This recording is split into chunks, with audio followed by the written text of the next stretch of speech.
শ্রীমদ্ ভগবদ্ গীতা যথাযথ প্রথম অধ্যায় বিষাদ যোগের আজ আমরা ৪২ নম্বর শ্লোক পাঠ করব, তার অর্থ উপলব্ধি করব। দোষৈরেতৈ কুলগ্নানাং বর্ণ সংকরকারকৈ উৎসাদন্তে জাতি ধর্মা কুল ধর্মাশ্চ শাশ্বতা।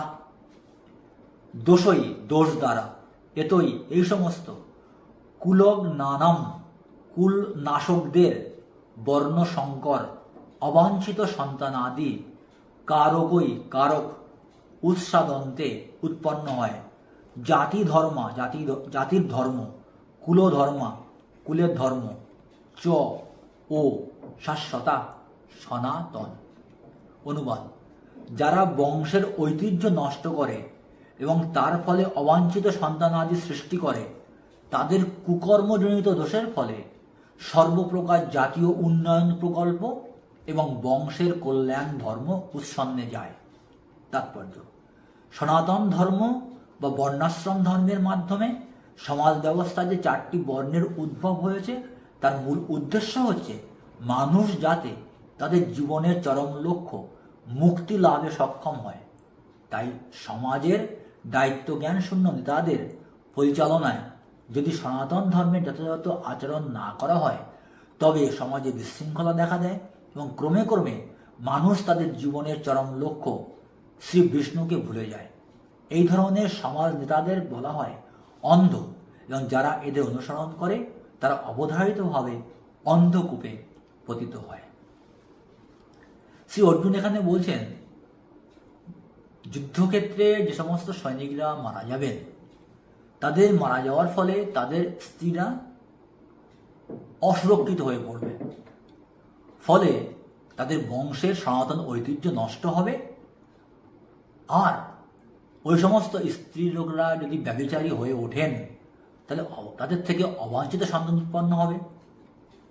আর সেই সমস্ত অবাঞ্ছিত সন্তানরা উপযুক্ত পিতামাতার সাহচর্যে লালিত পালিত না হওয়ার ফলে তারা কুকর্ম করতে শুরু করবে, কোনো নিয়ম শৃঙ্খলা, সনাতন নিয়ম আদি ধর্মীয় নিয়মকানুন শিখতে পারবে না। ফলে সমাজে সার্বিক বিশৃঙ্খলা দেখা দেবে, দেশের সার্বিক উন্নয়ন বা জাতীয় উন্নয়ন ব্যাহত হবে এবং বংশ বা পরিবারের কল্যাণ ধর্ম উৎসন্নে যাবে। এখানে বর্ণাশ্রম ধর্মকে কঠোরভাবে পালন করার কথাই বলা হচ্ছে। সমাজে যে 4টি বর্ণ রয়েছে, 4টি আশ্রম, ব্রহ্মচর্য, গারস্থ, বানপ্রস্থ, সন্ন্যাসাশ্রম, আর 4টি বর্ণ হচ্ছে ব্রাহ্মণ, ক্ষত্রিয়, বৈশ্য, শূদ্র। এই 4টি বর্ণও যদি সঠিকভাবে না পালিত হয়, 4টি আশ্রম যদি সমাজের মানুষ যদি ঠিকমতো না পালন করে, সমাজে বর্ণ সংকট তৈরি হবে, সমাজে ধর্মীয় রীতিনীতি লুপ্ত হবে। ব্রাহ্মণ সম্প্রদায় যদি না থাকে, তাহলে সমাজে ধর্মীয় অনুশাসন রীতিনীতি কে শেখাবে? তখন সমাজে অনাচার তৈরি হবে। আর সমাজে যদি অনাচার তৈরি হয়, তাহলে ভগবান বিষ্ণুকে, শ্রীকৃষ্ণকে সকলে ভুলে যাবে।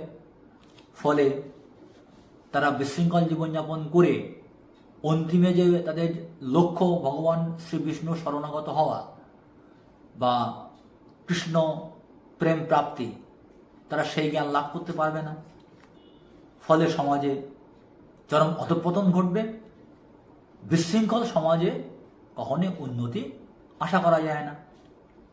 আর সমাজের যারা নেতৃত্ব দান করবে, তাদের মধ্যে যখন ধর্মীয় রীতিনীতি, আদর্শ, সংস্কার এসব না থাকবে, তখন অন্ধ বা অধার্মিক নেতার জন্য সমাজের অন্যান্য সাধারণ মানুষের অধঃপতন ঘটবে, সমাজের উন্নতি ব্যাহত হবে, সমাজে বিশৃঙ্খলা চরম আকার ধারণ করবে।